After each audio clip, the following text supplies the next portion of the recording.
आम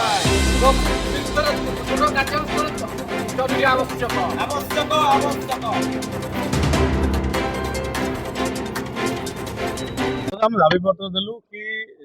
विगत 4 दिन तले बलांगीर जिले में जो जिला प्रतिनिधि बड़ बड़ खबर जिला प्रतिनिधि को जड़े कंट्राक्टर जो भाव आक्रमण कर घोर निंदा करुचु एवं पुलिस माध्यम आम राज्य सरकार को जनावु कि तुरंत से दोषी की गिरफ्त कर 4 जन अरेस्ट होती मात्र मुख्य आसामी जी रही दलई कंट्राक्टर दलई रही तुरंत गिरफ्त कर बड़ कथा हूँ राज्य में सांबादिक सुरक्षा आईन कथा उठू विगत सरकार रे देखिए सांबादिक मान सचिवालय को पुराई गला ना जदि कौन खबर बदना मिथ्या आक्रोश शिकार हो पुलिस माध्यम गिरफ्त करागला राति अधिया उठागला तो बर्तमान से सरकार गला ये सरकार वर्षे पूरी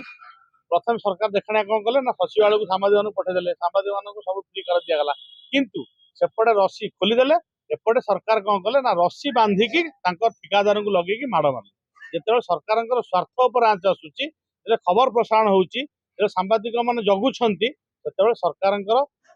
स्वार्थपर आंच आस लोक लगे माड़ मारे तेणु किसी फरक ना पूर्व सरकार जहाँ थिला वर्तमान सरकार से अच्छी जदि सांबादिक सुरक्षा आईन प्रणाली सरकार न आनती सांबादिक बूम धरिवे कलम धरिवे तांकर बड़ अस्त्र हम ता सहित सांबादिक मैंने क्राइम भी करे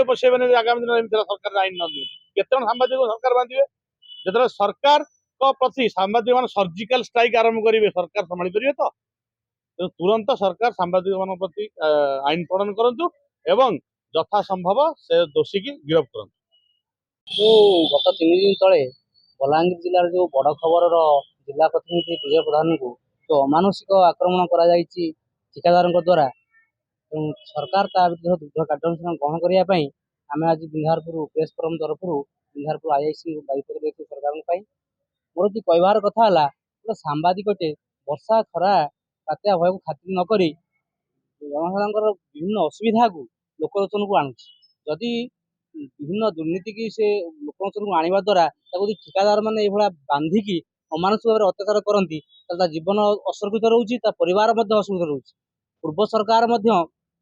बारंबार कहया पूर्व सरकार सांबादिक सुरक्षा आईन आनले ना एवं जो सरकार बीजेपी सरकार आसी सरकार निर्वाचन प्रतिश्रुति आम आसिले सरकार को निश्चित भाव में सांबादिक सुरक्षा आईन आणु किंतु आसी वर्षे कटिगला सांबादिक सुरक्षा आईन आसपारू ना कि सरकार बारंबार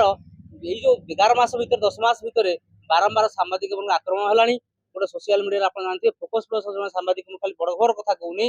जो मद माफिया का ना से न्यूज प्रसारण कला बोलिकी 4 दिन जाक पुलिस घेरिकी रही घर आज ये 3 दिन तले गोटे बड़ खबर सांबादिक दुर्नीति खबर प्रसारण कला बोलिकी बांधिकी बाढ़ तेणु सरकार ये नीरव दर्शा सारी किंतु सरकार को आम चेतई देवाक चाहूँ ये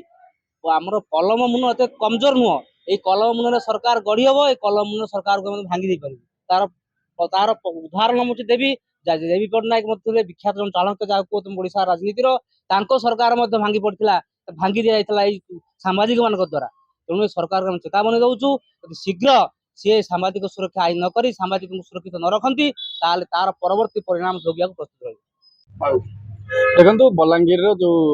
जैनिक सांबादिक विजय प्रधान ऊपर जो आक्रमण होती स्थानीय जड़े कंट्राक्टर जो भाई अमानुषिक भाव जो आक्रमण कर